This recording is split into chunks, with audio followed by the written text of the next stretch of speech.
Hello children, how are you? Today I teach you SS subject chapter number 9 standard 7 administration of the state यानी कि राज्य की शासन व्यवस्था. We have already learned that the administration of our country functions at three level: local level, state level and central level. In the previous year we have learned about the working of local self-government institution.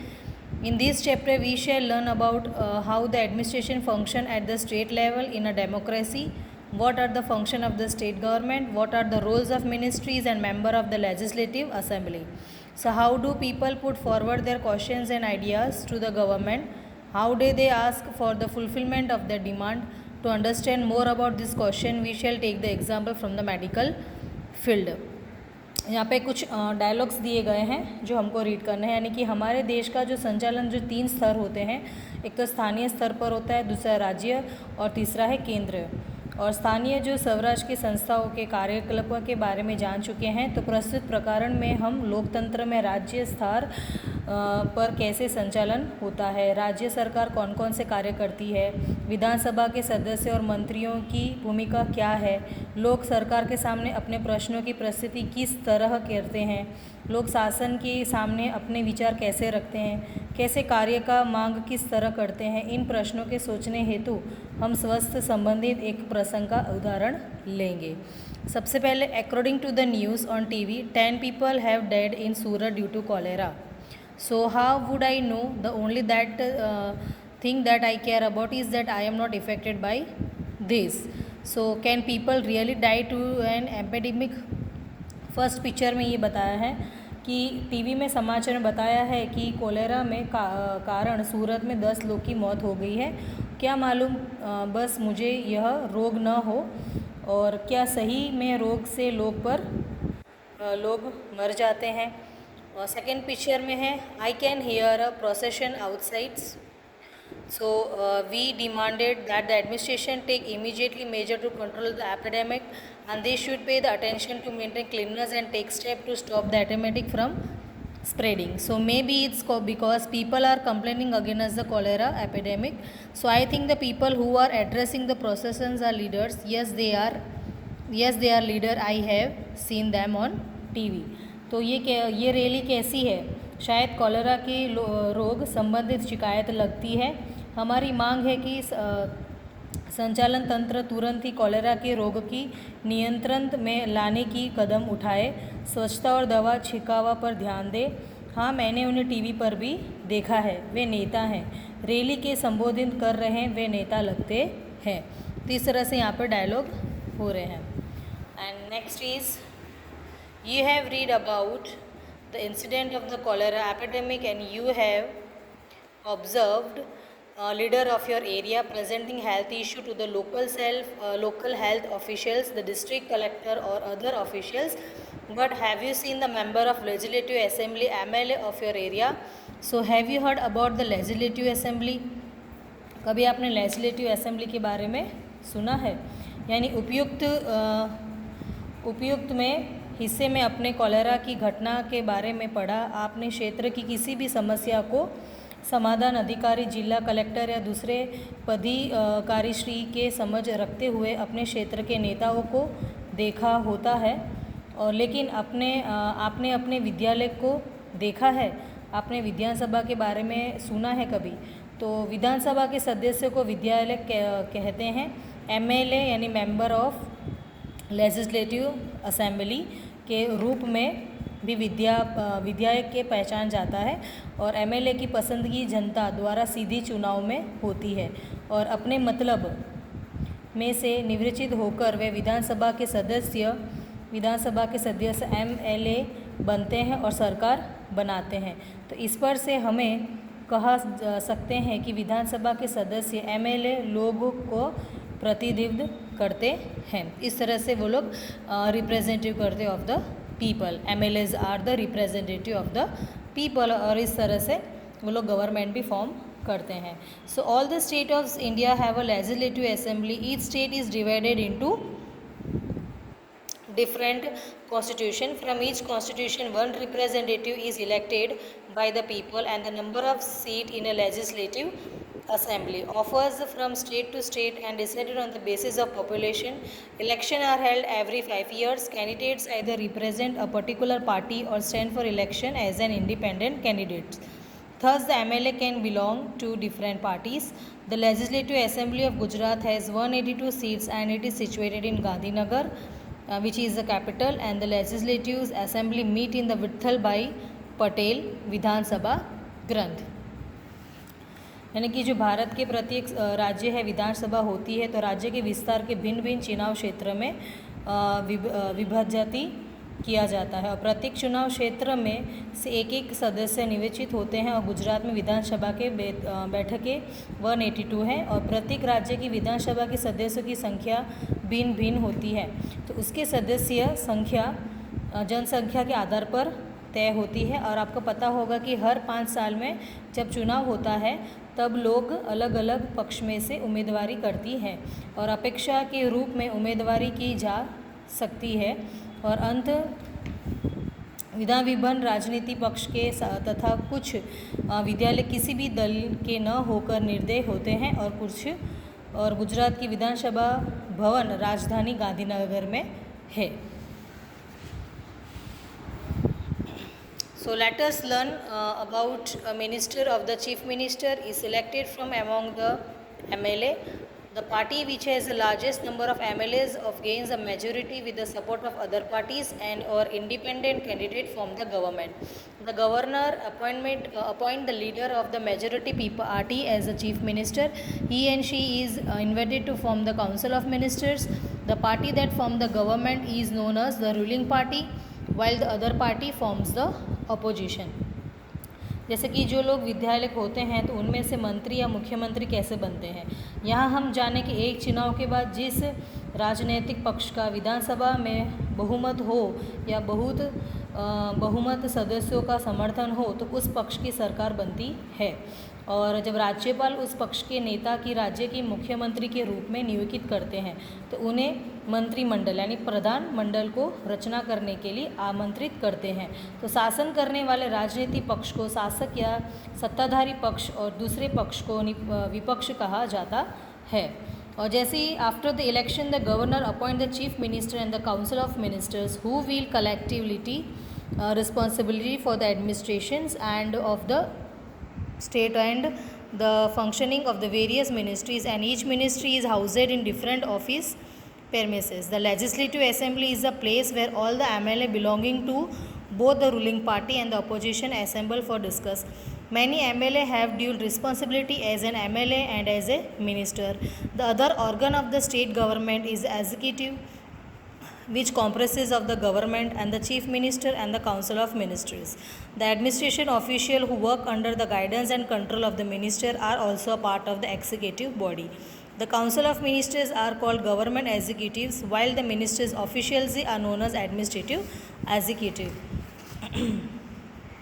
यानी चुनाव के बाद जब राज्य की राज्यपाल मुख्यमंत्री और नए मंत्री की नियुक्त करते हैं तो मुख्यमंत्री और मंत्रियों का कर्तव्य राज्य संचालन में विभिन्न विभाग एवं मंत्रालय चलाना है और प्रत्येक का अलग अलग कार्यालय भी होता है। और विधानसभा में एक ऐसा भवन भी है कि जहां सभी विधायक और भले ही वे शासन पक्ष के हो या विरोध पक्ष के विभिन्न विषयों पर चर्चा करने के लिए इकट्ठा होते हैं।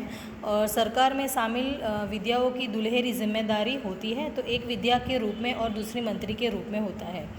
तो राज्य सरकार का जो दूसरा अंग कार्यकारिणी है, जो राज्य के कार्यकारिणी समिति में उसकी प्रमुख के रूप में राज्यपाल यानी गवर्नर, मुख्यमंत्री और मंत्रिमंडल का समावेश होता है। और मंत्रियों के नियंत्रण और मार्गदर्शन के तहत कार्य करने वाले प्रशासनिक पदाधिकारियों का समावेश भी कार्यकारिणी समिति में होता है। और मित्र मंडल को राज्य के कार्यकारिणी तथा प्रशासनिक अधिकारियों के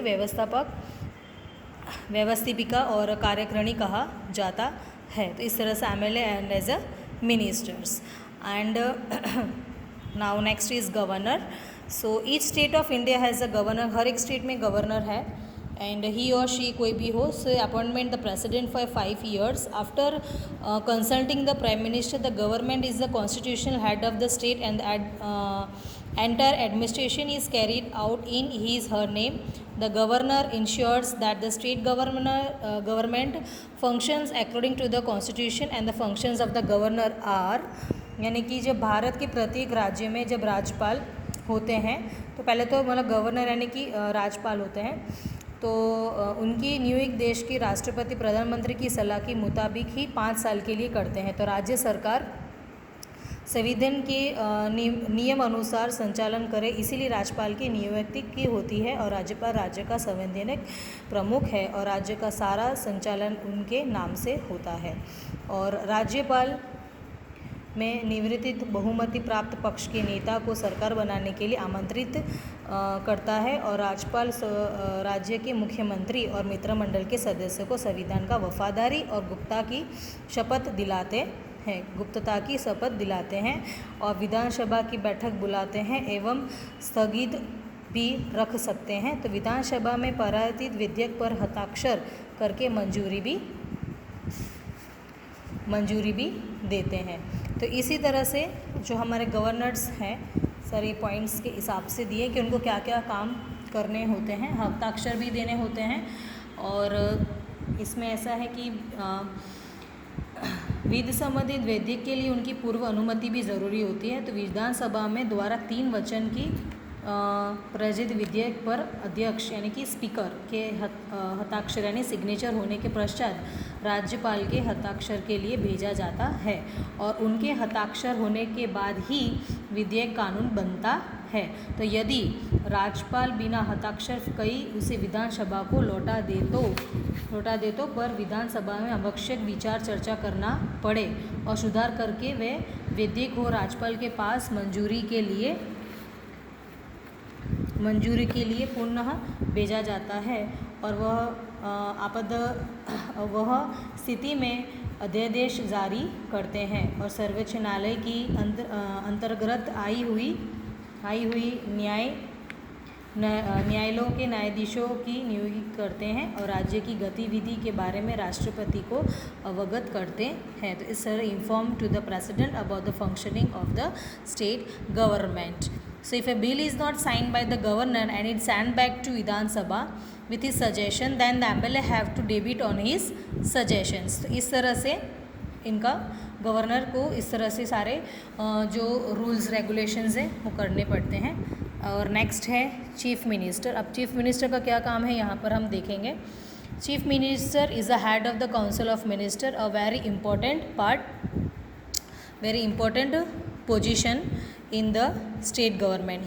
she also called the CM and the function of the chief ministers are, उनको क्या करना होता है, allotting various the portfolio to different minister for the effective administration of the state, calling for meetings of council of ministers at regular intervals, supervising the work of every minister and guiding them, informing the governor about decision taken by the council of ministers, forming a new council of ministers if necessary, and the council of ministers form policy for adult subjects or departments and related the state government and executes it. It also introduces a bill in the legislative assembly. The finance minister of the state introduces the budget in the legislative assembly। यानी मुख्यमंत्री का जो मित्रमंडल का प्रमुख होता है और राज्य सरकार में मुख्यमंत्री का स्थान बहुत ही महत्वपूर्ण है और मुख्य प्रधान या फिर CM भी कहलाते हैं के रूप में भी उनको पहचाना जाता है। और मंत्रियों को राज्य की संचालन के भिन्न भिन्न विभाग सौंपते हैं, कभी कभार मंत्रिमंडल को ही बैठक बुलाते हैं। तो प्रत्येक मंत्री के कार्य पर निगरानी रखते हैं और मार्गदर्शन भी देते हैं और मंत्रिमंडल द्वारा कई निर्णय से राज्यपाल को अवगत करते हैं और आवश्यकता पड़ने पर मित्रमंडल को भी पुनः रचना भी करते हैं। मित्रमंडल राज्य सरकार को सौंपे गए विषय संबंधित नीति तय करता है और उसका अमल भी करना पड़ता है और मित्रमंडल विधानसभा में विधिक पेश भी करता है और राज्य की वित्त मंत्री विधानसभा में बजट राज्य का आय का लेखा पेश करते हैं। राज्य सरकार और केंद्र सरकार के बीच कार्य का विभाजन किया जाता है और प्रत्येक रोज स्थिर पर राज्य सरकार कार्य करती है और ठीक उसी तरह संपूर्ण देश के लिए संघ सरकार का कार्य करती है। केंद्र और राज्य के बीच जो महत्वपूर्ण भेद उनके कार्यक्षेत्र को लेकर राज्य सरकार का कार्यक्षेत्र अपने राज्य के प्रदेश विस्तार एक मर्यादित है। और जैसे कि गुजरात सरकार का कार्यक्षेत्र गुजरात राज्य की निश्चित सरहदों के अंदर फैले प्रदेशों तक सीमित है, तो जबकि संघ सरकार का कार्यक्षेत्र संपूर्ण देश को समाविष्ट करता है। तो केंद्र और राज्यों को सौंपे गए कार्य और सत्ताओं को विभाजन 3 सूची में किया गया है, और संघ सूची, राज्य सूची और संयुक्त सूची। तो इन सूचियों में आने वाले विषयों का समावेश संविधान के परिशिष्ट में किया गया है। The work to be is divided between the state and the central government, and state government functions at the state level and the union government function in the national level. So इस तरह से इनका difference between किया गया है। The state and the central government is in the area in which they functioning, and therefore the responsibility of the state government is limited to the particular state, जो कि मैंने आपको अभी बताया। ये सारे लिस्ट दिए हैं, एक तो यूनियन लिस्ट है, दूसरा स्टेट लिस्ट है और दूसरा है कॉन्करेंट लिस्ट है। और उसके बाद आता है legislative assembly. Marina, Imran and other students of their school were excited about their trip to Gandhinagar, the capital of Gujarat, where they were going to see the legislative assembly. After the security check, they went upstairs and there were arrangements made for visitors from where they could see the grand hall downstairs, and sitting arrangement for the member of the legislative assembly was made in that meeting hall. On that day, a current issue was to be discussed in the legislative assembly. Usually in a legislative assembly, the MLA can express their views during a questions answer session. So they can ask questions and give suggestions. The member give their feedback on the issue being discussed. Then the concerned ministers answer the questions and brief them about the measures being taken to solve the issues. यानी कि मरीना, इमरान और उनका पाठशाला के दूसरे छात्र विधानसभा भवन देखने गुजरात की राजधानी गांधीनगर गए, और बच्चे विधानसभा देखने के लिए खूब उत्साहित थे। यानी कि नियम अनुसार सुरक्षा कर्मियों के बच्चों की जांच की और फिर ऊपर ले गए, और ऊपर दर्शकों के लिए व्यवस्था थी, और वहां से वे लोग नीचे की विशाल सभागृह को देख सकते हैं और सभागृह की विधानसभा के सदस्य के लिए बैठक भी व्यवस्था थी।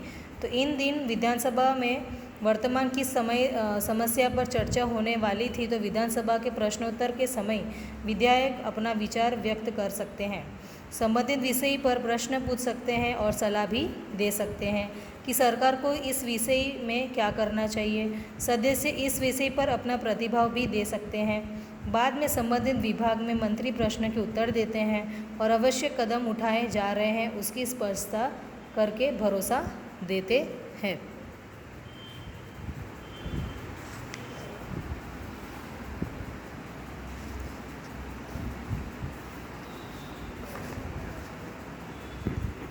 So we often come across on the television और इन न्यूज़पेपर भी हमने देखा होगा किस तरह से वो लोग डिस्कस करते हैं आपस में चीफ मिनिस्टर के साथ, और कुछ अदर मिनिस्टर्स भी होते हैं। In order to run the government while taking a decision about anything, कोई भी डिसीजन लेने से पहले क्या ज़रूरी होता है, सबसे पहले MLA की परमिशन लेना ज़रूरी है, because it is necessary to take the permission of the MLA. So in democracy the MLA can question the chief minister and other minister and discuss about important matters. कुछ ऐसे matters होते हैं जो आपस में इस तरह से डिस्कस करते हैं, यानी क्वेश्चन आंसर की असेंबली है, सवाल पूछे जाते हैं, जवाब दिए जाते हैं। So they can even take decision regarding financial matters, कोई भी फाइनेंशियल मैटर पे डिस्कशन होता है या फिर डिसाइड करते हैं। And on an expenditure to be done in different areas, अलग अलग एरिया के बारे में फाइनेंशियल मैटर्स डिसीजन होता है। और when the legislative assembly is a session any of the MLA can ask question, कोई MLA अगर क्वेश्चन पूछते हैं और स्पीकर को मैनेज करना पड़ता है, and the speaker manage the assembly and one require his or her permission before presenting anything. Permission के बिना हम कुछ कर सकते नहीं हैं। इस तरह से यहाँ हमारा लेसन ख़त्म होता है। Thank you.